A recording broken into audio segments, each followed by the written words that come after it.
কেন যাদবপুর কেন্দ্রে সায়নী ঘোষকে যাদবপুরের মানুষরা ভোট দিয়েছিলেন এই কারণে, যাতে তারা কেন্দ্রে গিয়ে নরেন্দ্র মোদীর যে জনস্বার্থ বিরোধী নীতি তার বিরুদ্ধে তারা কথা বলেন। এই কারণে মানুষ তাদেরকে ভোট দেননি যে তারা এসি ফার্স্ট ক্লাস ট্রেনে চেপে দিল্লি যাবেন, বিমানের টিকিট কেটে এসিতে গিয়ে দিল্লিতে গিয়ে সংসদ ভবনের ক্যান্টিনে 30 টাকা দিয়ে খাসির মাংস ভাত খাবেন। এই কারণে তাদেরকে ভোট দেয়নি। মানুষ ভোট দিয়েছিল এই কারণে, যাতে শ্রীরামপুরের সাংসদ কল্যাণ বন্দ্যোপাধ্যায় জেপিসির মিটিংয়ে গিয়ে বলতে পারেন যে এই ওয়াকফের যে আইন, এই আইন আমরা লাগু হতে দেব না, এই আইন একটা কালা আইন, এই আইন বাতিল করতে হবে। এই কথা বলার জন্য মানুষ ভোট দিয়েছিল কল্যাণবাবুকে। কল্যাণবাবু কি করলেন জেনে রাখা দরকার আপনাদের। কল্যাণবাবু কি করলেন? কল্যাণবাবু যে মিটিংয়ে ওনার বলার কথা ছিল যে এই ওয়াকফ আইন, এই আইন আমরা চালু করতে দেব না, এই আইন আমাদের দেশের সংবিধান বিরোধী আইন, সেই মিটিংয়ে কল্যাণবাবু হাতে একটা কাঁচের গ্লাস ভেঙে মিটিং ছেড়ে পালিয়ে চলে গেলেন। মানুষের পিঠে ছুরি মেরেছে এই তৃণমূল কংগ্রেস। ওয়াকফ সংশোধনী আইন নিয়ে তারা কোনো রকম কোনো কথা সংসদের মধ্যে বলেনি, মুখে আঙুল দিয়ে রেখে দিয়েছে। আর আজকে যখন এই রাজ্যে আইএসএফ যখন বলছে যে আমরা এই ওয়াকফ আইনের বিরুদ্ধে আন্দোলন করব, তখন এই রাজ্যে মাননীয় মুখ্যমন্ত্রী বলছেন যে এখানে আন্দোলন করা যাবে না, আন্দোলন যদি করতে হয় তাহলে দিল্লি গিয়ে আন্দোলন করো। আমরা এসে বলতে চাইছি যে আপনাদের যদি তৃণমূল কংগ্রেসের যে কর্মীরা এখানে আজকে আমাদের এই সভা শুনতে বাধ্য হচ্ছেন, আপনাদের গায়ে যতই ছাকা লাগুক, যতই ফোসকা পড়ুক, আমরা এসে বলছি যে আপনাদের মধ্যে যদি এতটুকু ঈমান বেঁচে থাকে তাহলে অবিলম্বে আপনারা আপনাদের নেতৃত্বকে প্রশ্ন করুন যে কেন তৃণমূল কংগ্রেস ওয়াকফের বিরুদ্ধে কোনো মুখ খুলছে না।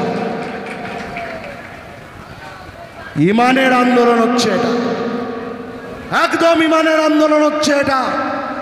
আজকে যদি আপনারা এই আন্দোলনের সঙ্গে না থাকেন, আজকে যদি কেন্দ্রের সরকারের এই জনবিরোধী নীতির বিরুদ্ধে আপনারা মুখ না খোলেন, আজকে যদি কেন্দ্রের বিজেপি সরকারের বিরুদ্ধে আপনারা পথে না নামেন, তাহলে আগামী দিনে আপনাদের প্রজন্ম আপনাদেরকে বেঈমান বলবে। তৃণমূল কংগ্রেসের কর্মীদেরকে এটা সহ্য করতে হবে। আগামী নির্বাচনে মানুষের থেকে এই প্রশ্ন তাদেরকে শুনতে হবে। এই কথা আমরা এসএফ বলে যাচ্ছি।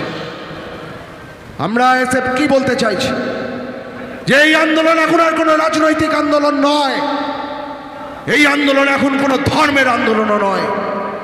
বিজেপি নেমে পড়েছে রাস্তায়, বলার চেষ্টা করছে যে এই ওয়াকফের বিরুদ্ধে আন্দোলন তো মুসলমানরা করছে, ওদের ধর্মের বিষয় তাই ওরা করছে। আমরা এসে বলতে চাইছি যে এই আন্দোলন এটা ধর্মের আন্দোলন নয়, এই আন্দোলন হচ্ছে সংবিধান বাঁচানোর আন্দোলন, দেশ বাঁচানোর আন্দোলন। কেন বলছি আমরা? এই যে সংবিধান কোনো বিজেপির ছেলেপেলেরা তৈরি করেনি, কোনো সাভারকরের বাচ্চা তৈরি করেনি, কোনো গোলওয়ালকরের বাচ্চা তৈরি করেনি। এই সংবিধান তৈরি করে গিয়েছেন ডক্টর বাবা সাহেব আম্বেদকর। এবং এই সংবিধান তৈরির সময় এমন তিনি লিখে গেছেন সংবিধান যে আজকে চেষ্টা করেও ওই আরএসএস বিজেপি এই সংবিধান বদলাতে পারছে না। কি লিখে গেছেন বাবা সাহেব আম্বেদকর? জেনে রাখা দরকার বাসন্তীর মানুষদের যে এই সংবিধানের 14 নম্বর ধারা, 15 নম্বর ধারা, 25 নম্বর ধারা, 26 নম্বর ধারায় পরিষ্কার করে বলা আছে যে আপনি হিন্দু হন, আপনি মুসলমান হন, আপনি খ্রিস্টান, বৌদ্ধ, শিখ, জৈন যাই হন না কেন, আমাদের এই ধর্ম নিরপেক্ষ ভারতবর্ষে আপনার নিজের ধর্ম পালনের সম্পূর্ণ স্বাধীনতা রয়েছে, অধিকার রয়েছে, লেখা আছে আমাদের সংবিধানে। আর কি লেখা আছে আমাদের সংবিধানে? বলা আছে যে আমাদের এই দেশ ধর্ম নিরপেক্ষ দেশ, অর্থাৎ এই দেশের প্রত্যেকটা মানুষ তার ধর্ম যা খুশি হতে পারে, তার বর্ণ যা খুশি হতে পারে, তার জাত যা খুশি হতে পারে, কিন্তু প্রত্যেকটা মানুষের অধিকার সমান থাকবে। আজকে এই ওয়াকফ আইন যে নতুন চালু করেছে, তার মধ্য দিয়ে এই বিজেপি সরকার কি বলতে চাইছে? বলতে চাইছে যে রাজ্যে, এই দেশে মুসলমানদের আলাদা আইন আমরা নিয়ে আসছি। নতুন এই ওয়াকফ আইনের মধ্য দিয়ে তারা বলতে চাইছে যেটা, যে আগে যেভাবে ওয়াকফের যে সম্পত্তি ছিল সেই সম্পত্তি আমরা এখন আর ওয়াকফ বলে মানব না। যদি ওয়াকফ বলে মানতে হয়, নতুন করে সেই সম্পত্তি রেজিস্টার করাতে হবে, ডকুমেন্ট নিয়ে রেজিস্টার করাতে হবে, নথি লাগবে। আবার সেই এনআরসির মতো চক্কর। মনে আছে তো এনআরসিতে কি বলেছিল? আপনি এই দেশের মানুষ কিনা, আপনাকে নিয়ে আসতে হবে 3 পুরুষ 4 পুরুষ আগের নথি। এখনকার ভোটার কার্ড আধার কার্ডে হবে না, সেই নথি নিয়ে আসলে তবে তুমি এই দেশের লোক, না হলে নয়। এখন ওই পুরনো মদ নতুন বোতলে ঢেলেছে, বলছে কোন সম্পত্তি ওয়াকফ, ওই বলা আছে আমরা ওসব মানব না, নতুন নথি নিয়ে এসো যাতে বলা আছে যে এটা ওয়াকফ, তবে গিয়ে আমরা মানব। আমাদের এই রাজ্য, এই দেশে কত কত মানুষ যুগ যুগ ধরে ওয়াকফে তাদের সম্পত্তি দিয়েছেন, ধর্ম বিশ্বাসের মধ্য দিয়ে দিয়েছেন, ধর্মের আনুগত্যের মধ্য দিয়ে দিয়েছেন, সৌভ্রাতৃত্বের মধ্য দিয়ে দিয়েছেন, সাম্প্রদায়িক সম্প্রীতির মধ্য দিয়ে দিয়েছেন। আজকে যদি সেই সমস্ত নথি খুঁজে বার করতে হয়, তাহলে জেনে রাখুন, এই বাসন্তীর মানুষেরা জেনে রাখুন, আজ থেকে 30 বছর আগে ওই একটা বাবরি মসজিদে ভাঙা নিয়ে যে ক্ষত তৈরি হয়েছিল, এই নতুন ওয়াকফ সংশোধনী আইন যদি ফুলদমে চালু হয়, তাহলে গোটা দেশ জুড়ে এত এত বাবরি মসজিদের ঘটনা ঘটবে যে আমরা কিন্তু আর সেটাকে নিরাময় করতে পারবো না। তাই আমরা বলছি এই ওয়াকফ আইনকে বাতিল করতে হবে, বাতিল করতে হবে এই কালা কানুন। বিজেপি সরকারের আনা এই কালা কানুন বাতিল হওয়া অবধি আমরা এসে পথে থাকবো, লড়াইয়ের ময়দানে থাকবো।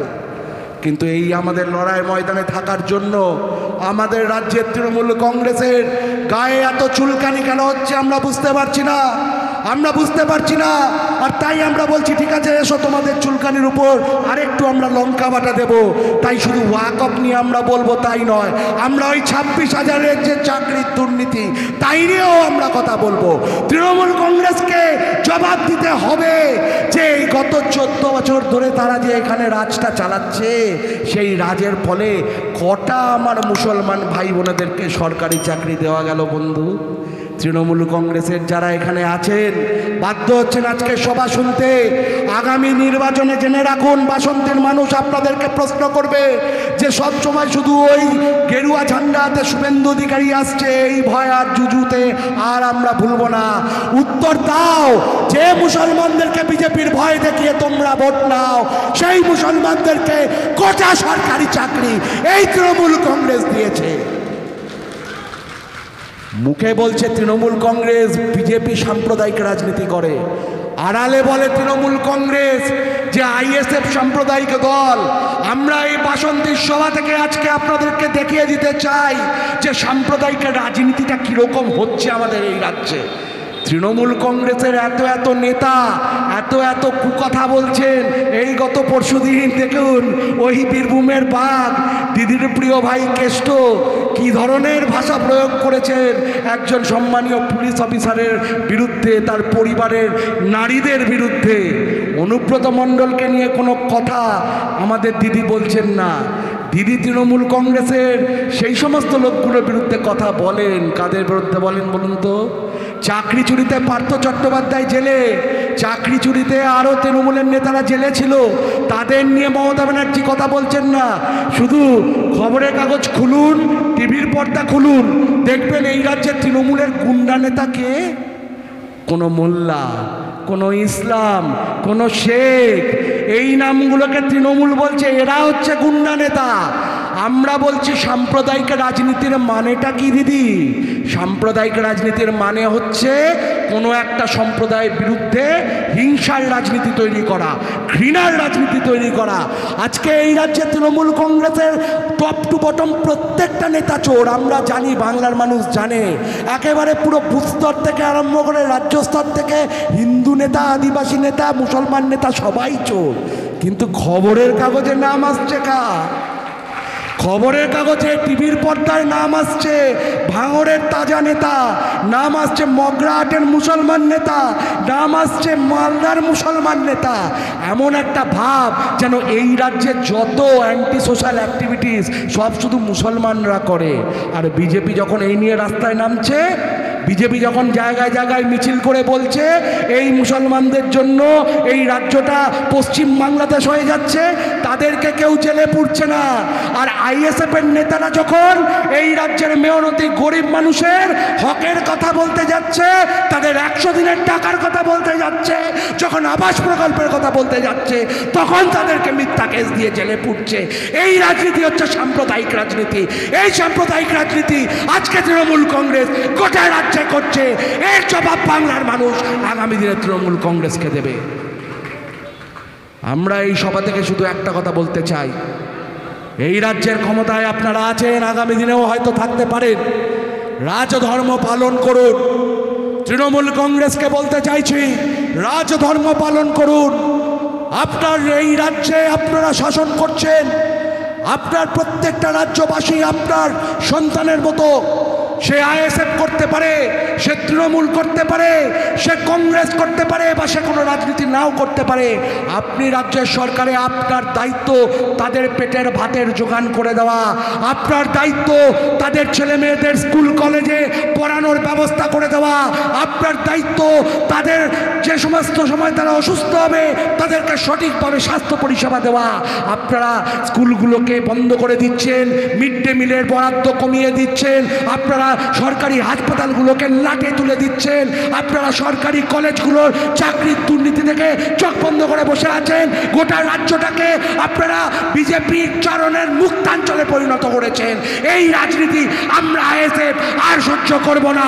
আগামী দিনে এই রাজনীতিকে আমরা গোটা রাজ্য থেকে সাসপেন্ড করে দেব, এই কথা আমরা আজকে বলতে চাইছি।